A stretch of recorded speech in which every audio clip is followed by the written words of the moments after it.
Guys, welcome back to my YouTube channel. आज मैं पढ़ाने वाला हूँ आपको केपलर्स लॉ के बारे में। और केपलर्स लॉ क्या होता है और उसके 3 लॉ है तो वो क्या क्या है और वो क्या कहते हैं, वो सब कुछ मैं आज पढ़ाऊँगा। तो आज हम पढ़ने वाले हैं केपलर्स लॉ।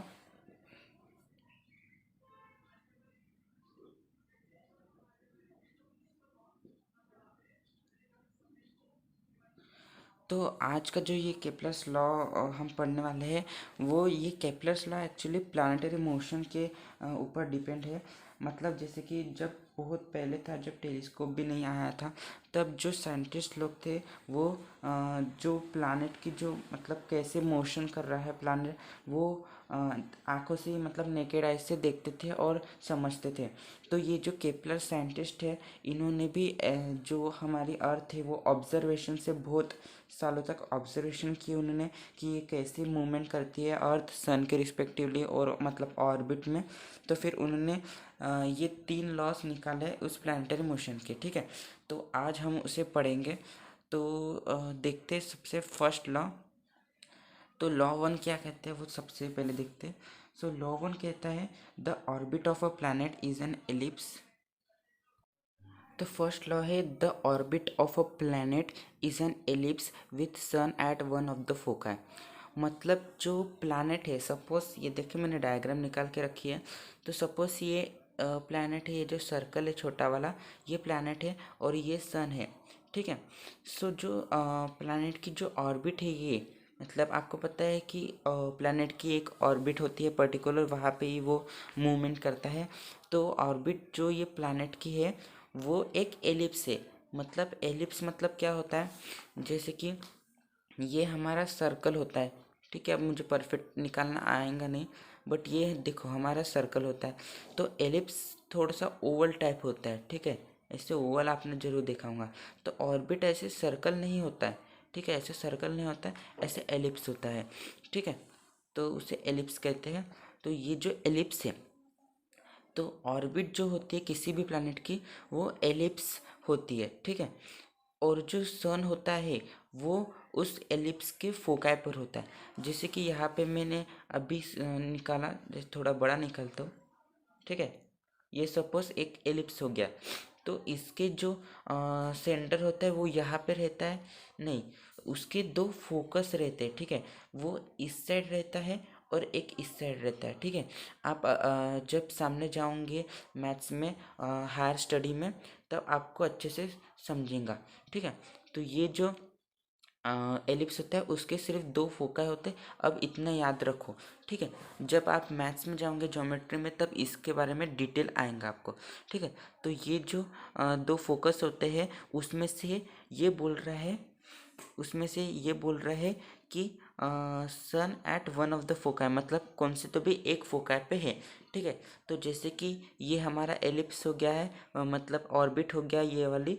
ठीक है, ये जो है प्लैनेट की ऑर्बिट हो गई, तो उसका जो फोका है वो यहाँ पे और यहाँ पे कहीं तो भी आएगा। ठीक है, वो कैसे निकालते वो भी आप सीखोगे ज्योमेट्री में। तो यहाँ पे एक फोका है, तो वहाँ पे क्या आ गया, आपका सन आ गया। ठीक है, आपका यहाँ पे सन आ जाएगा। ये सिर्फ फर्स्ट लॉ कहता है। मतलब फर्स्ट लॉ बहुत ही सिंपल है, समरी बताता हूँ। समरी बाद में बताऊँगा। ठीक है, लास्ट में। अभी लॉ सेकंड पे चलते। ठीक है, सेकेंड लॉ क्या है, the line joining the planet and the sun shifts equal areas in equal intervals of a time. ठीक है, तो जैसे कि आप प्लैनेट ले लो और सन ले लो, तो उसको एक लाइन जॉइन कर लो। ठीक है, सपोज यहाँ पे देखिए। ठीक है, यहाँ पे सन है, यहाँ पे प्लैनेट है। ठीक है, तो ये सन और प्लैनेट को कैसे करो, एक लाइन ऐसे जॉइन कर लो। ठीक है, मैं लाइन जॉइन कर लेता हूँ। ठीक है, और सपोज इसको 1 घंटा तक चलाओ। ये 1 घंटा में रफ फिगर ले रहा हूँ। ठीक है, तो ये 1 घंटा तक चलाने के बाद सपोज ये यहाँ पे आता है। ठीक है, तो इसको भी ऐसे लाइन जॉइन कर लिया। ठीक है, मतलब यहाँ पे पहले था ए पोजीशन में, फिर सामने गया 1 घंटे तक और यहाँ पे बी पोजीशन में पहुँच गया। ठीक है, 1 घंटे के बाद तो ये लाइन ज्वाइन की और बाद में जब 1 घंटे बाद पहुँचे उसकी भी ऐसे लाइन ज्वाइन कर ली। ठीक है, अब सपोज हमारा जो प्लानट है वो यहाँ पे, ओके, तो पहले इसकी लाइन ज्वाइन करो सन से, ओके, देन आप फिर से इसे 1 घंटा चलाओ तो ये यहाँ पे आएगा और यहाँ से ऐसे ज्वाइन हो जाएगा। ठीक है, ओके, और फिर से यहाँ पे आओ एंड फिर इसे 1 घंटा चलाओ तो ये यहाँ से लेके यहाँ तक जाएगा और ऐसे इसे ज्वाइन कर लेंगे हम। ठीक है, तो लॉ ये कहता है कि जो मतलब अगर इक्वल इंटरवल ऑफ टाइम लिया, मतलब हमने यहाँ पे भी 1 घंटा चलाया, मतलब 1 हॉर्स चलाया, यहाँ पे भी 1 हॉर्स चलाया और यहाँ पे भी 1 हॉर्स चलाया। ठीक है, सभी में 1 1 हॉर्स चलाया, तो ये जो लाइन ज्वाइन की हमारा, तो ये 1 हॉर्स चलने पर ये जो हमारा ये मतलब शेप बना है, तो इसका जो ये एरिया रहेगा, ठीक है, ये इक्वल रहेगा इसका एरिया से और ये ही इक्वल रहेगा इसके एरिया से। मतलब ये तीनों एरिया इक्वल रहेंगे। क्यों?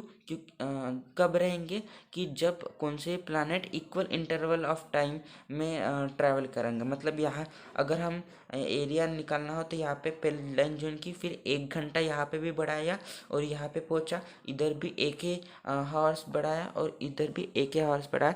मतलब जो हमारा टाइम है वो कांस्टेंट है, तो जो हमारा एरिया रहेगा line joining the planet and the sun वाला, वो हमारा सेम रहेगा, मतलब इक्वल रहेगा।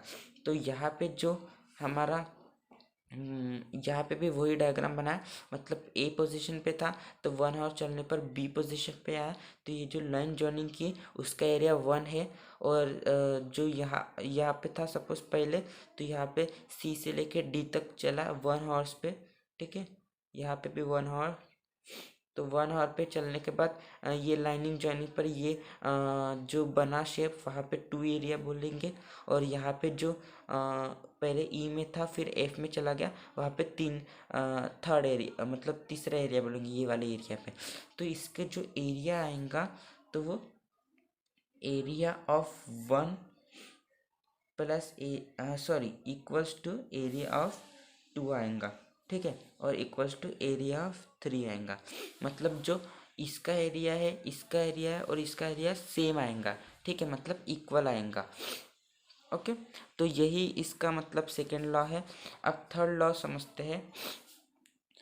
सो the square of its period of revolution around the sun is directly proportional to the cube of the mean distance of a planet from the sun. मतलब देखिए, जैसे कि अगर ये देखिए यहाँ पे, जैसे कि ये प्लानट है, ठीक है, तो ये प्लानट से रिवॉल्व करता है सन के। ठीक है, ये जो सन है उसके अराउंड में रिवॉल्व करता है। ठीक है, तो उसके लिए जो पीरियड लगेगा, ये देखिए पीरियड मतलब कि टाइम, जो टाइम लगेगा तो उसका जो स्क्वायर है, तो टाइम का जो स्क्वायर है, टाइम का जो स्क्वायर है वो क्या है, डायरेक्टली प्रोपोर्शनल है किससे, इस सन और अर्थ के सॉरी सन और प्लैनेट के मीन डिस्टेंस पर। अब मीन डिस्टेंस मतलब क्या, एवरेज डिस्टेंस। देखें अब हर पॉइंट सर्कल में कैसे रहता है, सर्कल ऐसे रहता है और यहाँ पे आप यहाँ पे अगर सेंटर रहता है तो आप यहाँ पे रहो, यहाँ पे रहो, यहाँ पे रहो या कहीं पे भी रहो, जो सेंटर से लेके जो डिस्टेंस होता है वो क्या होता है, सेम होता है। क्यों? क्योंकि रेडियस होती है और रेडियस कहीं भी सेम ही होती है। ठीक है, बट यहाँ पे क्या कंडीशन है, यहाँ पे एलिप्स है, तो अगर आप यहाँ से लेके यहाँ तक देखेंगे तो डिस्टेंस कम आएगा और यहाँ से लेके यहाँ तक देखेंगे तो डिस्टेंस क्या आएगा, ज़्यादा आएगा। मतलब हर पॉइंट में थोड़ा डिफरेंट डिफरेंट डिस्टेंस आ सकता है। तो इसलिए हमने क्या बोला है कि जो डिस्टेंस है ये मतलब सन और अर्थ का, उसका एवरेज लेना है, मतलब एग्जैक्ट डिस्टेंस नहीं लेना है, एवरेज लेना है। मतलब कि यहाँ पे 2 है, यहाँ पे 1 है, तो उसका एवरेज लेना है। एवरेज तो पता ही है आपको, सपोज 1 हमारे पास यहाँ से लेके यहाँ तक 1 किलोमीटर है और यहाँ से लेके यहाँ तक 2 किलोमीटर है, तो हमें एवरेज निकालना है तो क्या करना पड़ता है 1 + 2 करना पड़ता है। और कितनी क्वांटिटी है 1 और 2 क्वांटिटी है तो 2 से डिवाइड करना पड़ता है, तो ये आएगा 1.5। ठीक है, तो ये इसका एवरेज डिस्टेंस निकल जाएगा। बट यहाँ पे बहुत अलग आ सकता है एवरेज डिस्टेंस, और वो साइंटिस्ट लोग निकालते हैं मैथमेटिकल कैलकुलेशन करके, तो वो उस पर हमें नहीं जाना है। बस मैं ये बता रहा हूँ कि एवरेज डिस्टेंस लेना है। तो जो ये पीरियड है वो क्या है, मतलब जो स्क्वेयर ऑफ इट्स पीरियड है, मतलब जो टाइम लगता है उसका अगर स्क्वेयर लेंगे तो वो डायरेक्टली प्रोपोर्शनल है किससे, सन और प्लैनेट के मीन डिस्टेंस से। मतलब आर मतलब डिस्टेंस है, ठीक है, आर ये जो डिस्टेंस होता है ये आर होता है, तो ये आर होगा, ये भी आर होगा, मतलब ये अलग अलग आएगा, यहाँ पे अलग अलग आएगा, यहाँ पे अलग अलग आएगा। तो उसका मीन डिस्टेंस मतलब एवरेज डिस्टेंस का क्यूब और ये टाइम का स्क्वायर, ये डायरेक्टली प्रोपोर्शनल है। ठीक है, तो यहाँ पे भी मैंने लिखा है कि the square of its period of revolution around the sun, मतलब square of its period, period मतलब टाइम, टाइम, ठीक है।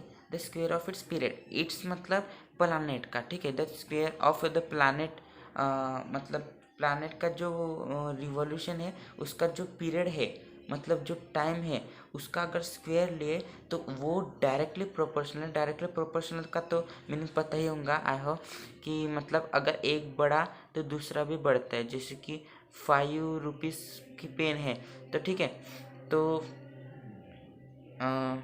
मतलब अगर पैसे बढ़ाए तो पेन की क्वांटिटी भी बढ़ जाएंगे। ठीक है, आपके पास 5 रुपीज़ थी तो आपको एक पेन मिला, ठीक है। आपके पास अभी 10 रुपीज़ है तो आपको क्या मिलेंगे, 2। अगर ऐसे ऐसे यहाँ पे बढ़ाते रहेंगे प्राइस, प्राइस मतलब जो मनी है, तो यहाँ पे आपका क्वांटिटी बढ़ जाएगा। तो मतलब यहाँ एक बढ़ा तो दूसरा भी बढ़ता है, इसे डायरेक्टली प्रोपोर्शनल कहते हैं। तो यहाँ पे भी वही लिखा है जो डायरेक्टली प्रोपोर्शनल है। क्यूब, क्यूब मतलब ये क्यूब बोलते हैं, अगर किसी की पावर 2 के ऊपर 3 है तो उसे क्यूब बोलते हैं। तो cube of the mean distance of a planet from the sun, जो प्लैनेट है और सन है उसके बीच के जो डिस्टेंस है उसका मीन, मीन का मतलब एवरेज होता है, इससे कंफ्यूज मत होना। Mean equals to average, average होता है, तो इससे कंफ्यूज मत होना। तो इसका जो स्क्वायर ऑफ इट्स पीरियड है वो डायरेक्ट प्रोपोर्शनल है mean distance of a planet from the sun. तो मतलब अगर टाइम का स्क्वायर बढ़ेगा तो जो डिस्टेंस ऑफ अ प्लैनेट और सन का क्यूब है वो बढ़ेगा। ठीक है, तो ये रिलेशन आपको बहुत इम्पोर्टेंट है, काम भी आ सकती है न्यूमेरिकल्स में, तो आप इसे याद कर लेना। ठीक है, और ये जो 3 केपलर लॉ है ये बहुत ही इम्पोर्टेंट लॉ है।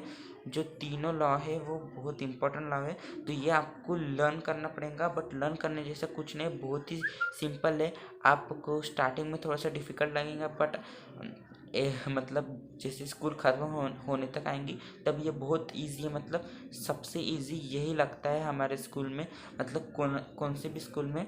तो ठीक है, तो ये आपको लर्न करने की भी ज़रूरत नहीं, आप समझ लो तो आप समझ जाएगा। मैं समरी जल्दी जल्दी बता देता हूँ। लॉ 1 ये बोलता है कि कुछ नहीं, जो प्लानट की जो ऑर्बिट है वो एलिप्स है, और उसमें से जो एक 2 फोका रहते हैं उसमें से एक फोका पे हमारा सन है, बस खत्म। तो यह लॉ 2 बोलता है कि जो लाइन अगर जॉइन की हमारे हमने प्लानट एंड द सन की, तो वो इक्वल एरिया स्वीप करता है। स्वीप मतलब स्वीप यहाँ से यहाँ तक जाना, उसको स्वीप्स बोलते हैं। तो इक्वल एरिया स्वीप करता है, मतलब जो ये एरिया है वो इक्वल करता है। कब, अगर आप इक्वल इंटरवल ऑफ टाइम लोगे, मतलब आप 1 आवर इधर स्वीप करोगे तो ये जो एरिया है वो इससे और इससे इक्वल रहेगा। मतलब यहाँ पे भी 1 आवर स्वीप किया और यहाँ पे भी 1 आवर स्वीप किया और यहाँ पे भी 1 आवर स्वीप किया, तो ये जो एरिया रहेगा ये और ये एरिया क्या रहेगा, इक्वल रहेगा। हमने रिलेशन बता दिया।